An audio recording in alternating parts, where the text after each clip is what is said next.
The rifle barrel pressed against Kestrel's temple as three outlaws ransacked her makeshift medical tent, their grimy hands tearing through her precious supplies. Blood from a fresh bullet wound soaked through her torn skirt she'd been treating. A dying cowpoke, when Bloody Bill's gang had thundered into Willow Creek like demons from hell. Pretty little widows got herself some fine medicines, sneered the gap-toothed leader, crushing morphine vials under his boot heel. Shame she won't be needing them much longer. The war cry split the air like thunder. The tent wall exploded inward. As nearly 7 feet of bronzed muscle crashed through, tomahawk gleaming, Comanche warrior moved like liquid lightning, his massive frame rippling with scars and war paint as he buried the blade deep into the first outlaw's skull before the man could blink. The second bandit's scream died as powerful hands snapped his neck like kindling. Donk gapped. Kestrel spun toward Kestrel, pistol raised, but found himself staring down the business end of a Winchester held by steady, blood-stained feminine hands. She commanded, her voice deadly calm despite her racing heart. The outlaw's eyes flicked between the rifle and the towering Comanche warrior, who stood like an avenging spirit, chest heaving, war paint streaking down his granite features. Without the bulk of cavalry uniforms she'd seen on other natives, this man was pure, untamed power, broad shoulders tapering to a narrow waist, powerful legs planted wide, every inch of him radiating lethal capability. Gaptooth dropped his weapon and bolted. In the sudden silence, Kestrel found herself alone with the giant who had just saved her life. He stood perfectly still, studying her with eyes like obsidian, intelligent, calculating, and utterly wild. His bronze skin gleamed with sweat and blood that wasn't his own, and she realized with a start that she was staring at the most magnificent and dangerous man she'd ever encountered. "You're hurt?" she said finally, noticing the fresh gash across his ribs. He glanced down at the wound, then back at her, his expression unreadable. When he spoke, his voice was deep as rolling thunder, his English surprisingly clear despite the accent that marked him as far from any reservation. "You are the healing woman." It wasn't a question. Kestrel nodded, already reaching for her medical kit with hands that trembled only slightly. "Sit, let me tend that." But he didn't move. Steady continued studying her with those penetrating black eyes, taking in her auburn hair twisted back practically, her simple but well-made dress, now torn and bloodied, the determined set of her jaw, despite having just escaped death. "What's your name?" she asked, preparing needle and thread. "Nolnish," he replied. "In your tongue, he who brings thunder?" She almost smiled at that. "Well, Thunder, you've certainly lived up to your name today. I'm Kestrel Whitmore." "Widow woman," he observed. Yes, the word carried weight. 2 years of loneliness, of struggling to maintain her medical practice in a town that barely tolerated a woman doctor, of facing each day with determination despite the crushing solitude. He nodded slowly, then finally moved toward her, his massive frame somehow graceful, despite its size. As he sat on her medical stool, which creaked ominously under his weight, she realized that something fundamental had just shifted in her world. Thunder's eyes never left Kestrel's face as she worked on his wound, her gentle fingers cleaning away blood and debris with practiced efficiency. Most white women would have fainted or fled by now, but this one had steel in her spine and steady hands that spoke of years, treating everything from bullet wounds to birthing complications. "How long have you been alone?" he asked suddenly. Kestrel's hands paused momentarily. 2 years. My husband died in a mining accident." She resumed stitching, grateful for the task that allowed her to avoid his intense gaze. "How long have you been watching our town?"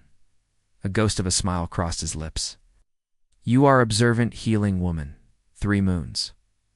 Why?" "My tribe cast me out for refusing an arranged marriage to a chief's daughter. I chose exile over a union without honor." His voice carried no self-pity, only facts delivered in that rumbling bass that made her stomach flutter strangely. "I have been... searching. For what? For a woman worthy of Thunder's protection. For a place to belong again." His massive hand suddenly covered hers, dwarfing it completely. "You have fire in your spirit. You heal instead of harm. You face danger. Without cowering, Kestrel's breath caught. Up close, she could see the intelligence burning in his dark eyes, the carefully contained wildness that marked him as utterly different from any man she'd known. Her deceased husband had been gentle but weak, content to let life happen to him. This warrior radiated controlled power, a man who shaped his own destiny. "I don't understand," she whispered. "Your town barely tolerates you. They take your healing, but give little respect. Winter comes, and you have no one to hunt for you, too. Protect you when the snows trap you alone." His thumb traced across her knuckles. "I have watched you tend their sick, while they whisper behind their hands about the peculiar widow woman." Heat flooded her cheeks because every word was true. Willow Creek tolerated her medical skills but never truly accepted her independence. She'd overheard enough whispered conversations about her unnatural pursuits and stubborn refusal to remarry some local merchant or rancher. "What are you suggesting?" she asked, though her heart was already racing with the impossible implications. Thunder released her hand and stood, his massive frame filling the tent. "I need a wife who can stand beside me as an equal, not cower behind me as property. Need a man strong enough to protect what is his, wise enough to value your gifts." He paused, studying her reaction. "I have gold from raids, enough to buy land far from here, good hunting grounds, clean water, a place where a healing woman would be revered, not merely tolerated." Kestrel's mind reeled. This magnificent, dangerous man was proposing marriage to her, a widow who'd never expected to feel desire again, let alone for a Comanche warrior who represented everything her civilized world feared. "You don't even know me," she protested weakly. "I know you stayed to treat a dying stranger when others fled. I know you faced 3 armed men rather than abandon your calling. I know you have courage in your heart and healing in your hands." His voice dropped to an intimate rumble. "I know you are lonely, even as I am lonely." The truth of his words hit her like a physical blow. She was lonely desperately, achingly lonely in a way that had nothing to do with mere solitude and everything to do with never having found someone who truly understood her fierce independence and dedication to healing. "This is madness," she breathed, but her traitorous body was responding to his nearness, to the raw masculinity that radiated from every inch of his powerful frame. Perhaps. Thunder moved closer, close enough that she could feel the heat radiating from his skin. "But I have watched you, Kestrel Whitmore. You were not made for this small life, these small-minded people. You were made for something greater." The town council meeting erupted in chaos the moment Kestrel announced her intention. Mayor Pennywhistle's face turned apoplectic purple while Reverend Goodfellow clutched his Bible like a shield. The saloon keeper, Dutch Morrison, was the first to find his voice. "You can't be serious, woman. Marry that savage. He's probably got 20 scalps hanging from his belt." Kestrel replied calmly, though her heart hammered against her ribs. "He saved my life yesterday, when your so-called civilized men were nowhere to be found." Through the window she could see Thunder waiting outside, arms crossed, utterly still despite the growing crowd of gawkers. He'd insisted on accompanying her to this meeting, claiming it was proper to announce their intentions formally. Sight of him 6.5 feet of bronzed muscle, barely contained in traditional Comanche. Galia had sent the entire town into a frenzy. Mrs. Whitmore wheezed the mayor, mopping his brow with a stained handkerchief. "Surely you understand the implications of such a union, the scandal, the danger to our community." "What danger?" Kestrel's voice cut through the babble like a blade. "The man who single-handedly drove off 3 armed outlaws." "The same outlaws you've been complaining about for months while doing nothing?" Reverend Goodfellow leaned forward, his pale eyes gleaming with righteous fervor. "The spiritual implications alone are between me and my conscience," Kestrel interrupted. "I'm informing this council as a courtesy, not asking permission. But think of your reputation," gasped Mrs. Prudence, Fairweather, the self-appointed moral guardian of Willow Creek. "A white woman, consorting with with a man who treats me as an equal rather than property to be managed." Kestrel's patience finally snapped. "A man who values my skills instead of merely tolerating them. A man who offers protection instead of condescension." The room fell silent except for the scrape of chairs and nervous coughing.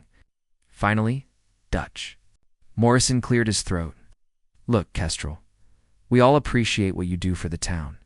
Your doctoring has saved lives. But this, ... this changes things. People won't stand for it. Then perhaps it's time I found people who will, okay? Mayor Pennywhistle's eyes widened with sudden panic. Now see here. You can't just leave. What about when Mrs. Patterson goes into labor next month? What about old Henrik's consumption? You have responsibilities. The irony was breathtaking. For 2 years, they'd barely tolerated her presence, whispered about her unwomanly pursuits, and made it clear that a proper widow should remarry quickly and quietly. Now, faced with losing their free medical care, suddenly her value became apparent. My responsibilities, Kestrel said quietly, are to my own happiness and to those who truly appreciate my gifts. She turned toward the door, then paused. What it's worth, gentlemen, I've never been happier in my life. Perhaps that should tell you something about how I've been treated here.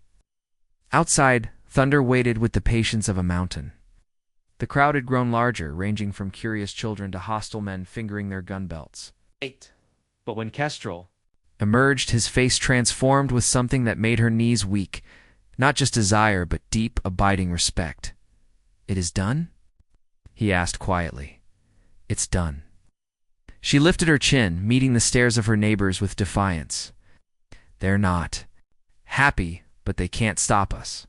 Thunder nodded slowly, then did something that sent shockwaves through the assembled crowd. He took her hand gently, reverently, and lifted it to his lips, pressing a soft kiss to her knuckles with courtly grace that would have impressed. European nobility, and we leave at dawn, he said, loud enough for everyone to hear. I will not have my woman living where she is not honored. As scandalized gasps rippled through the crowd, Kestrel felt something she'd never experienced before, the fierce pride of being claimed by a man who saw her true worth. Tomorrow couldn't come soon enough. The wagon creaked steadily westward as dawn painted the sky in shades of rose and gold. Kestrel had never imagined that leaving everything familiar could feel like coming home. But with each mile that passed, between her and Willow Creek, her spirits soared higher. Thunder rode alongside her wagon on a magnificent black stallion, his easy grace in the saddle speaking of a lifetime spent on horseback. He'd surprised her by insisting she'd drive her own wagon rather than riding with him, a gesture of independence that the men of Willow Creek would never have understood. Tell me about where we're going, she called over the sound of wheels and hoofbeats. Green Valley, protected by canyon walls. Sweet grass, clear streams. My grandfather's people camped there before the soldiers came. His dark eyes grew distant. Land remembers peace even when men forget it. They stopped at midday beside a creek where cottonwoods provided blessed shade. Kestrel was grateful for the rest. She'd never driven a loaded wagon such a distance.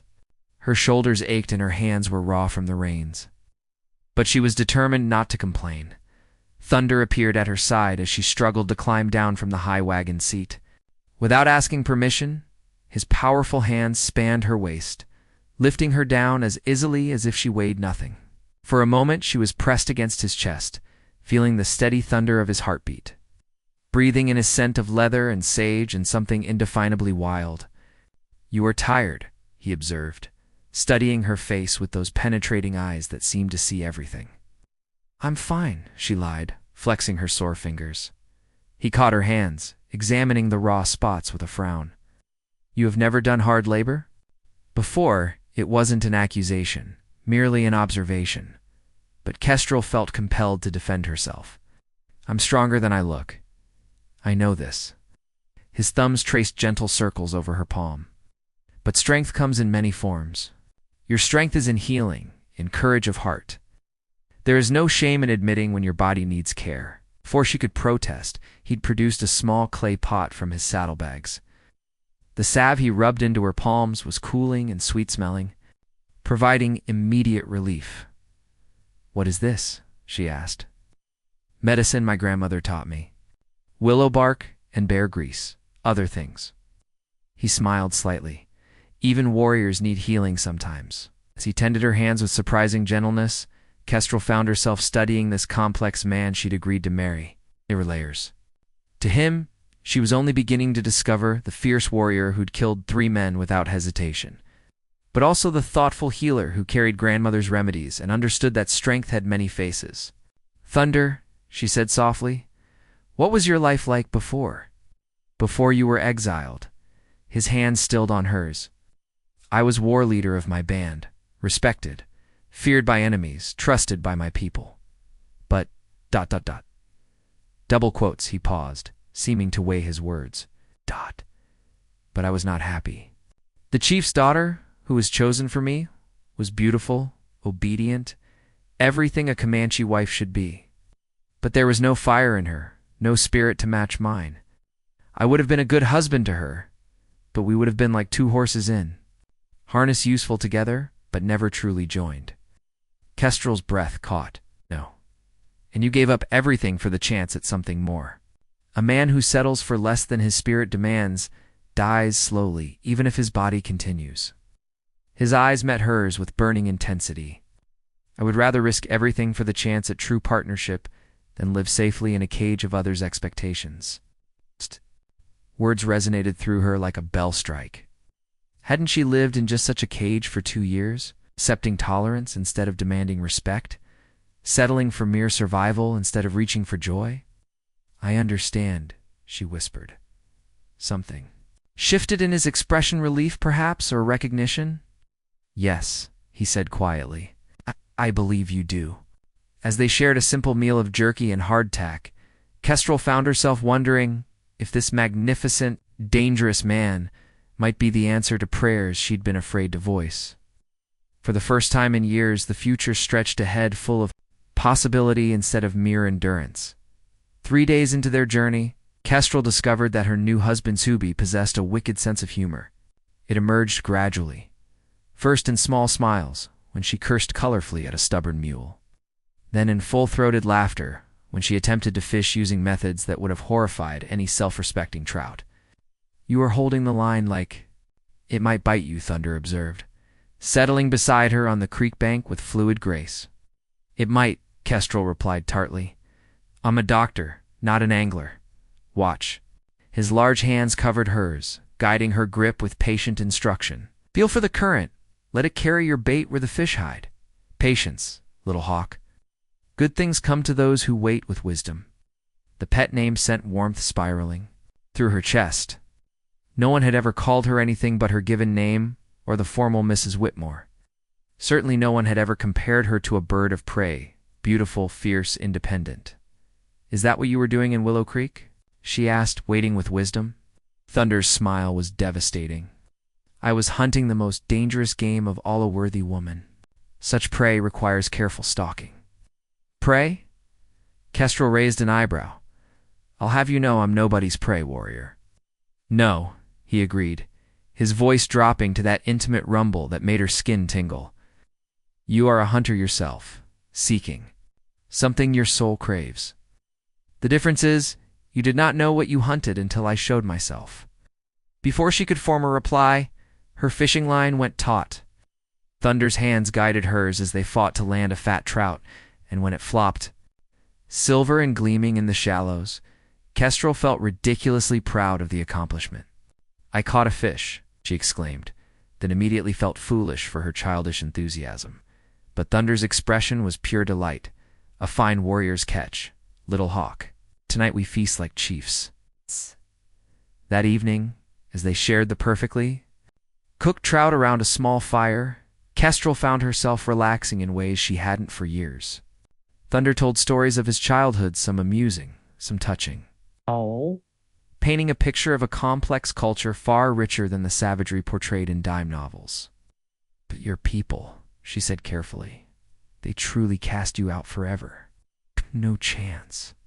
"Of redemption?" Thunder's face grew serious. "Comanche law is absolute. I chose my path knowing the cost." He paused, staring into the flames. "But perhaps exile was gift, not curse. Without it, I would never have found you. You don't know me." "Well enough to be certain about that," Kestrel protested, though her heart hammered at the intensity in his voice. "I know enough." Thunder rose and came to sit beside her on the fallen log she'd claimed as a seat. His nearness made her acutely aware of his size, his heat, the controlled power in his massive frame. I know you stayed to treat dying stranger. When others fled, I know you faced armed men to protect your medicine supplies. I know you chose uncertain future with exile over safe captivity with fools. Each word was delivered with quiet conviction, and Kestrel felt something crack open inside her chest, some carefully guarded place, where she'd locked away her deepest longings. What if I disappoint you, she whispered. What if I'm not as strong as you think? Thunder's calloused hand cupped her face with surprising tenderness. Strength is not being without fear, little hawk. Strength is choosing courage despite the fear. You have already proven your strength to me, when he leaned in to kiss her. Kestrel's last coherent thought was that she'd never been kissed like this, with reverence and passion combined, as if she were something precious and wild that had finally come home. The attack came at dawn on their 5th day, just as Thunder had predicted it would. Dutch Morrison and 6 men, he reported, slipping back into camp after his morning scout. They followed our trail from town. Kestrel's hands stilled on her coffee cup. They mean to bring me back? They mean to kill me and drag you back to face their justice. Thunder's voice was utterly calm, but she could see the warrior emerging. In his stance, the way his hand moved instinctively toward his weapons. Morrison convinced them you were taken against your will. That's ridiculous. Kestrel surged to her feet, fury blazing through her. I made my choice freely. Truth matters little to men who prefer comfortable lies. Thunder was already moving, checking his rifle, securing his war lance. Can you shoot? Kestrel nodded. Her father had insisted she learn back when the frontier was even wilder than now. Not well, but yes. Good, stay with the wagon, use it for cover. Shoot any man who comes close. His obsidian eyes met hers. But know this, little Hawkeye will not let them take you. We end this here, or we die together. The word should have terrified her. Instead, they sent fierce joy coursing through her veins. Here was a man who would fight the world for her, who saw her as worth dying for. Don't you dare die, Thunder, she said firmly. I just found you. I'm not losing you to those small-minded fools. His smile was savage and beautiful. Then we fight together, and we win. The battle, when it came, was brief and brutal. Morrison's posse charged their camp with righteous fury and superior numbers, but they'd never faced a Comanche war leader in his element. Thunder moved like a force of nature, his war cry splitting the morning air as he used the rocky terrain to divide and conquer their attackers. Kestrel watched in awe and terror as her chosen man became something beyond human. Legend in motion, deadly grace personified. When one of Morrison's men flanked around the wagon toward her, she put her father's lessons to use, her shot taking him high in the shoulder and spinning him away from her position. The fight ended when Thunder's lance found Morrison's chest, pinning the saloon keeper to a boulder with decisive finality. As the 3 surviving members of the posse fled at full gallop, their taste for vengeance thoroughly cured. In the sudden silence, Kestrel found herself shaking not from fear, but from exhilaration. She'd never felt so alive, so fierce, so utterly free.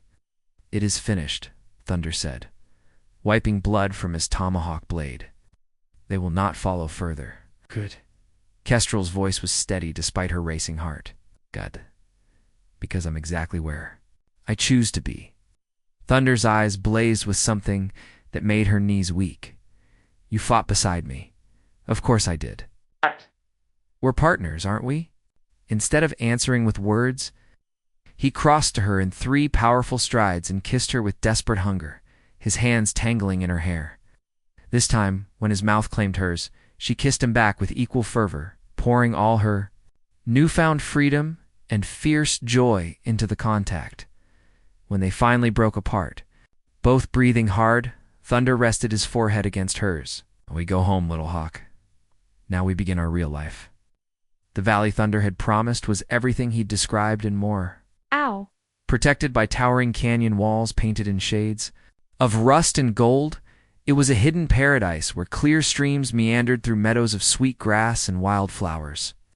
Ancient cottonwoods provided shade, while game trails crisscrossed the landscape like nature's highways. It's beautiful. Kestrel breathed, standing in the stirrups of her wagon to take in the full scope of their new home. Our beautiful Thunder corrected, dismounting to walk beside her wagon as they descended into the valley proper. Here, you are not the widow woman or that strange female doctor. Here, you are simply Kestrel, my woman, my partner, my equal. They chose a site near the largest stream, where the water ran crystal clear over smooth stones, and fish darted like silver arrows in the depths. Thunder's knowledge of construction surprised her. He'd learned carpentry from a captured settler years ago. And the cabin that took shape under his skilled hands was both sturdy and elegant. Kestrel threw herself into the work with enthusiasm. She'd never felt for domestic tasks in Willow Creek. Here, every nail she drove and every chink she daubed was building their future together, not merely maintaining someone else's vision of what her life should be. On the day they finished the roof, Thunder produced a small leather pouch from his saddlebags. Inside was a ring unlike anything she'd ever seen, not gold or silver, but carved from some dark stone inlaid with intricate turquoise patterns. "It was my grandmother's," he said softly. "She was the greatest medicine woman of our band, feared by enemies and beloved by her people. When I left, she gave this to me and said it would find its way to the woman meant to wear it." Kestrel's eyes filled with tears as he slipped it onto her finger. It fit perfectly, as if made for her hand. "Thunder, I don't have anything to give you in return." "You gave me yourself," he replied, his voice rough with emotion.